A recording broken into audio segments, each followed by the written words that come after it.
Hello everyone, we're here from Danesh Academy with another interesting topic, heartbeat sensors. Stay with us to the end of this video tutorial. In this video, we're talking about main strategies for non-invasive monitoring of heart rate, we call it as HR from now on, in extramural and home settings. So first of all, what is heart rate? Your heart rate is the number of times your heart beats in a minute. Your body automatically controls your heartbeat to match whatever you're doing or what's happening around you.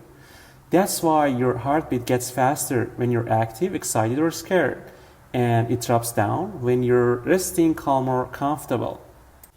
Heart rate monitors are very popular features in wearable devices like smartwatches and fitness trackers. Many of these devices also connect wirelessly to smartphones and computers. That allows users easy access to review their heart rate data.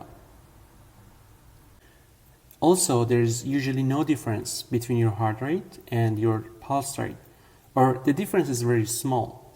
However, certain health conditions, medications, or circumstances can make the pulse in your arms harder to detect. That can interfere with the way these devices work. The term heart rate monitor refers to devices that can detect your heart rate, and these devices use three different approaches. Electrocardiography. Your heart generates a small electrical current with every heartbeat. Heart rate monitors with electrical detection capabilities can detect and track that current. The ECG is a simple test with 10 electrodes used to record 12 different views of your heart's electrical activity.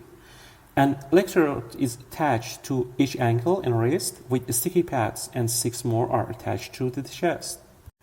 Optical Photoplethysmography. These devices use infrared light to see the expansion of your arteries as your heart pumps blood through them. These devices track your pulse rate, and some can also estimate the oxygen levels in your blood. Finally, Mechanocardiography is presented as a recently developed possibility to describe organ motion and deformation caused by the positive activity of the heart.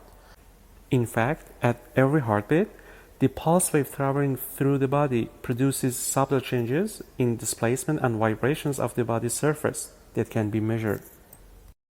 The heart, from an electrical point of view, can be seen as a dipole. In fact, depolarization and repolarization of cardiomyocytes induce low-intensity electric fields on the surface of the human body. The electrical potential produced by the myocardium is the sum of the potential differences generated by individual cardiomyocytes. These small tensions are recorded through a device called electrocardiograph.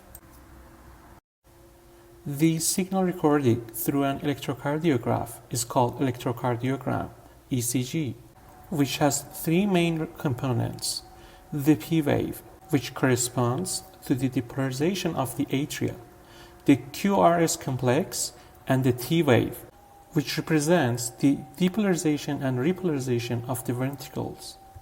The heart rate HR in BPM can be determined by dividing 60, which seconds per minute, by the PR interval measured in seconds. The PR interval is the distance between two successive R peaks. The acquisition of the potential differences generated by electrical activity of the heart in extramural and home monitoring settings is based on portable ECG-based HR monitors. These devices are formed by the handheld sensing unit, for example a pad, watch, band, necklace, and etc., and it is sensitive to the electrical field and a unit that captures, processes, and displays or transmits the sensed signals. The interface between the body and the ECG device is formed by electrodes. To obtain a stable and high-quality ECG signal, these electrodes have the following requirements. First, the minimized impedance to transmit the signal without distortion. Second, stable electrodes contact during motion. And third, biocompatible electrodes that don't create health issues to the skin. The Electrode-Skin Interface is a critical component in various applications, including transcutaneous electrical stimulation. Let's delve into the details of this fascinating topic. 1. Electrode-Skin Impedance Models. Various models describe the electrode-skin interface. One common approach is to use a resistive capacitive equivalence circuit. However, for a more comprehensive understanding, a dynamic impedance model has been developed. This dynamic model accounts for electroporation and charge-dependent effects, allowing it to describe impedance variations across a wide range of simulation intensities. The model is particularly useful for high charge pulses and considers both current-controlled and voltage-controlled simulation modes. Parameters are adjusted based on rectangular and biphasic simulation pulses applied through electrodes of different sizes.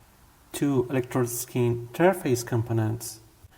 When using wet electrodes with conductive gel, the impedance is modeled as a resistive capacitive circuit with an impedance typically below 1 kΩ. In contrast, dry electrodes without gel exhibit higher impedance due to the absence of the conductive medium. The skin's outermost layer, the striatum corneum, known as SC, plays a significant role in this impedance. 3. Applications. Understanding the electrical skin interface is crucial for designing effective transcutaneous electrical simulation devices. Researchers can use this knowledge to optimize simulation parameters, even for pulses with high charges and current spikes. As we talked earlier, these electrodes are divided into 3 parts: dry, wet, and capacitive. Wet electrodes are the standard biosensors for most electrocardiography applications, thanks to the high-quality signals that can be acquired with them. Wet electrodes are generally made of silver or silver chloride material, Ag or AgCl123. They use an electrolytic gel material as a conductor between the skin and the electrode 124. The configuration of the wet electrode consists of disc and gel, with the disc usually made or coated with Ag or AgCl3. Wet electrodes are commonly used in clinics and laboratory experiments. They can be used to record EEG signals in most situations, but they are more research-oriented. Dry electrodes, developed for long-term heart rate monitoring, eliminate the need for skin preparation and conductive gel required by wet electrodes.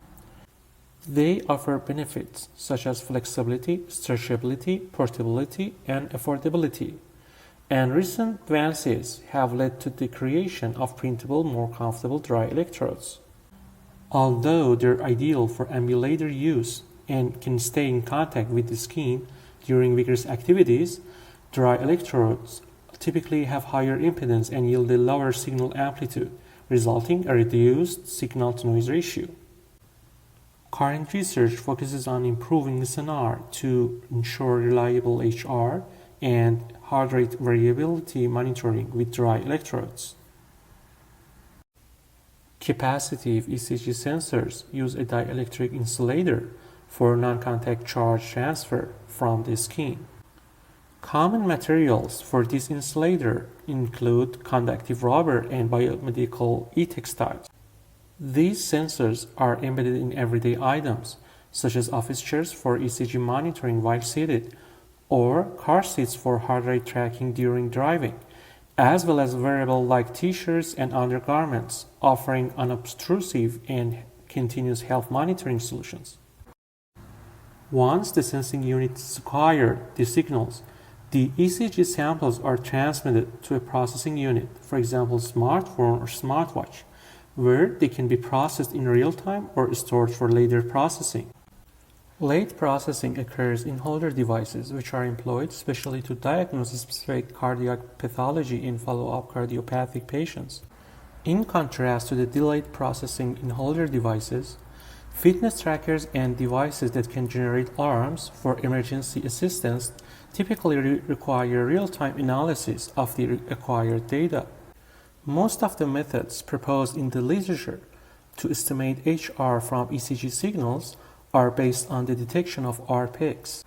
Over the years, several methods based on different strategies such as wavelet transformation, filtering, machine learning, empirical mode decomposition, Markov models, and etc. have been proposed. The pipeline of algorithms for R peak detection can be summarized in three main steps. First, pre-processing aimed to suppress noise and artifacts. Second, enhancement of the QRS complexes, reducing at the same time the amplitude of the other waves in the ECG signal in order to make the detection of the R peaks more reliable. And third, R peak detection based on a decision rule approach. The most popular approach for the detection of the R peaks is the well-known Penn-Tompkins algorithm, which was proposed in 1985 and is still widely employed. Although the Penn-Tompkins algorithm was proposed several decades ago, it is still widely used because it enables efficient detection of QRS complexes, satisfying requirements related to the noise rejection, computational load, and accuracy. In fact, the combination of low computational load and high accuracy makes this approach suitable for real-time applications.